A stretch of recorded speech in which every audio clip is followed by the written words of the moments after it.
बिस्मिल्लाहिर्रहमानिर्रहीम। अस्सलाम वालेकुम व्यूअर्स। आज का हमारा टॉपिक है ब्लड प्रेशर।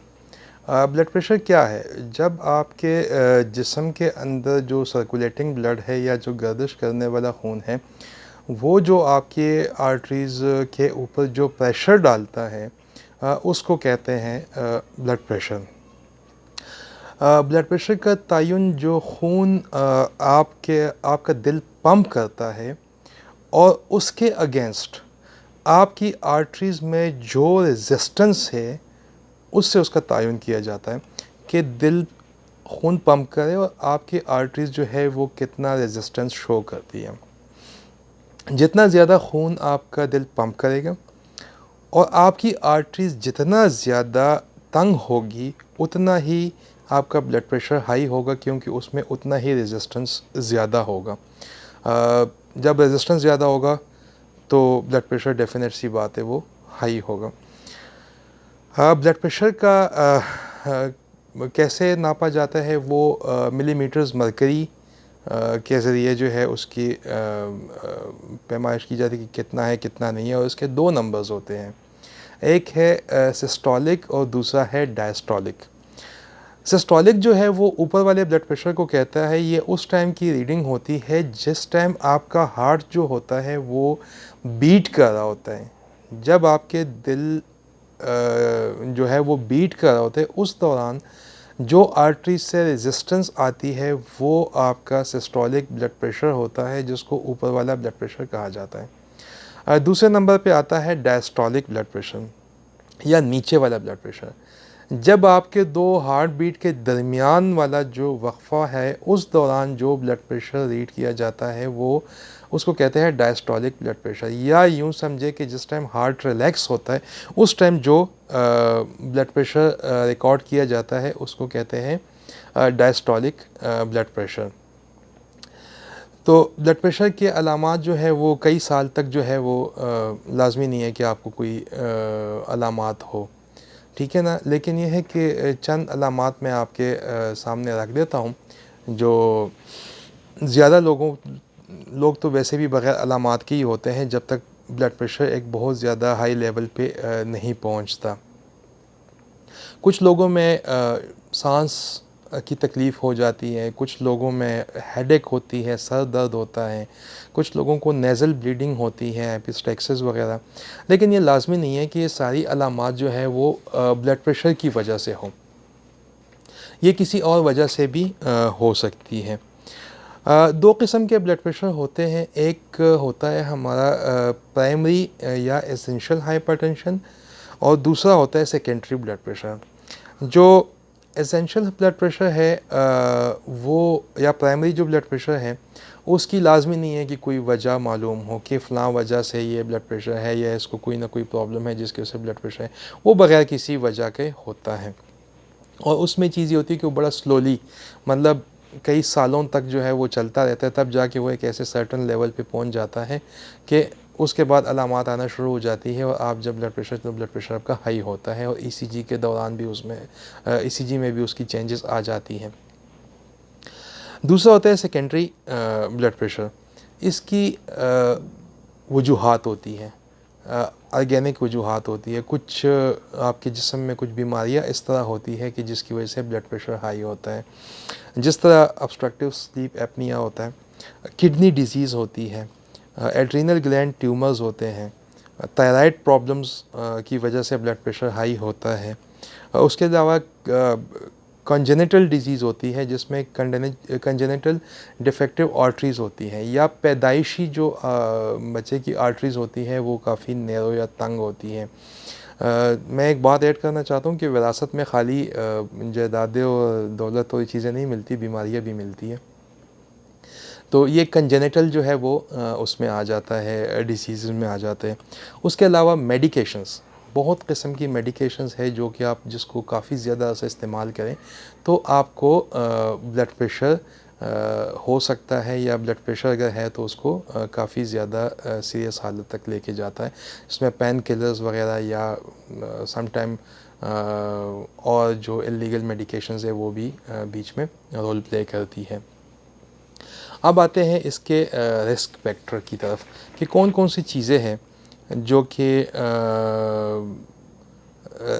मतलब जो इस चीज़ को या ब्लड प्रेशर को या तो जन्म देती है या फिर इसको एग्रीवेट करती है, ज़्यादा करती है।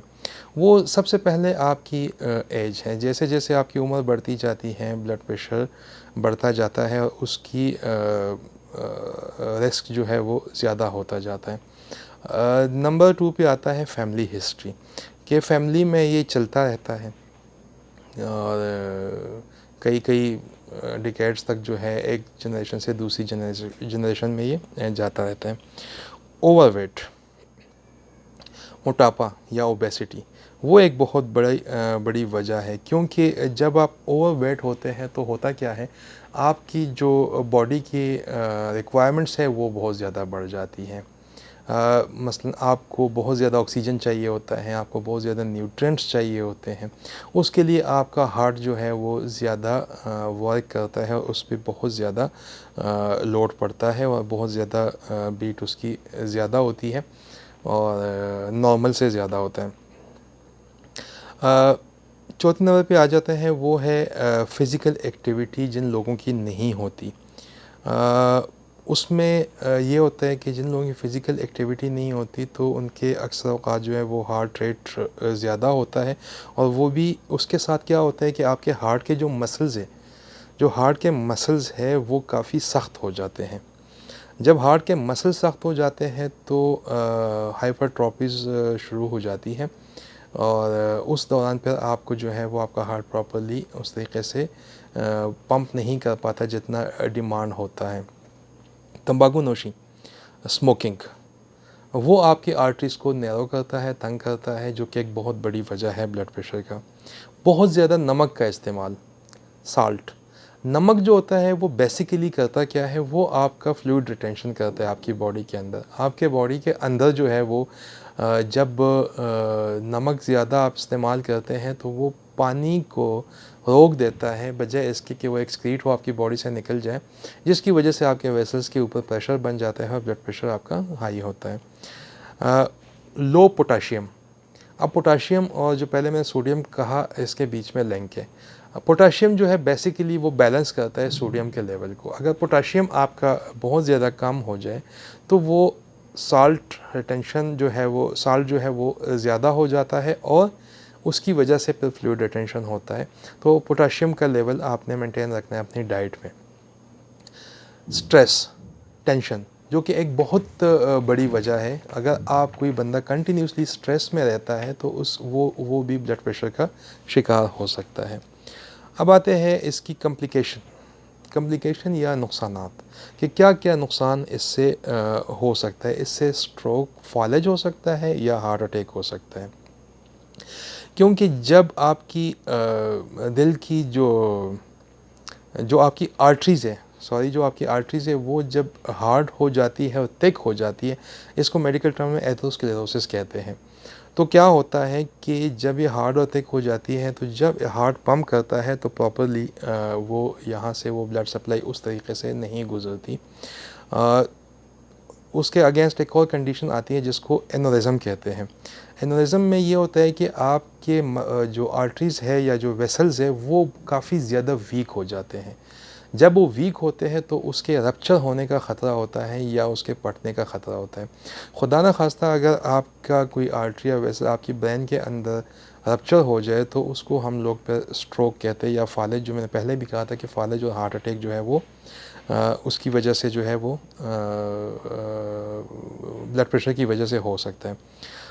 हार्ट फेलियर, पहले मैंने एक आपको बता दिया कि hardening and thickening of the arteries, जिसको एथेरोस्क्लेरोसिस कहते हैं, वो वेसल्स के बारे में था। लेकिन यहाँ पे ये होता है कि जब आपका हार्ट जो है बहुत ज़्यादा पंप करता है, क्योंकि आगे से आर्गन्स को आपकी सप्लाई उस तरह नहीं जा रही है, आपके वेसल्स नैरो हैं या प्लग जमा हुआ है या कोई भी वजह है, तो हार्ट क्या करता है, हार्ट बार बार पंप करता है, ज़्यादा कोशिश करता है कि किसी न किसी तरीके से जो है वो खून पहुंचाया जाए, वो न्यूट्रिएंट्स पहुंचाई जाए, वो ऑक्सीजन पहुंचाया जाए खून के थ्रू, जो बाकी आर्गन्स को चाहिए होता है।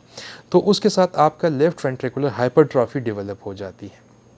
वो लेफ़्ट वेंट्रिकुलर जो बेसिकली खून को पंप करता है बॉडी की तरफ, वो काफ़ी हार्ड हो जाता है और उतना जो है वो सफिशेंट ब्लड सप्लाई नहीं दे पाता जितना उसको देना चाहिए।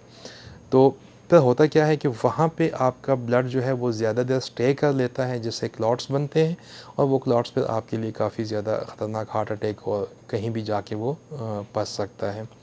इस तरह आइज़ के अंदर, आँखों के अंदर, अगर आपकी आँखों के आर्टरीज़ जो हैं वो काफ़ी थिक हो जाते हैं तो विज़न लॉस का भी इसमें ख़तरा होता है। एक और बहुत अहम चीज़ जो मेटाबॉलिक सिंड्रोम जिसको कहते हैं, जो कि आपके मेटाबॉलिज़्म के हवाले से है। अगर आप ब्लड प्रेशर के पेशेंट हैं तो आपका वेट गेन करके ओबेसिटी जिसको कहते हैं वो हो सकती है, वेस्ट आपका बढ़ सकता है, और फिर आपका ट्राइग्लिसराइड, एलडीएल, एचडीएल लेवल ये सारा डिस्टर्ब होता है, जिससे आप हार्ट अटैक, स्ट्रोक या फिर डायबिटीज़ के शिकार हो सकते हैं। उसके अलावा डिमेंशिया, यादाश्त, क्योंकि जब ब्रेन के एक ख़ास हिस्से को जब ब्लड की सप्लाई प्रॉपरली नहीं पहुंचती तो उसका फंक्शन नहीं करता, जिसकी वजह से डिमेंशिया मुख्तलिफ़ किस्म की डेवलप होती है।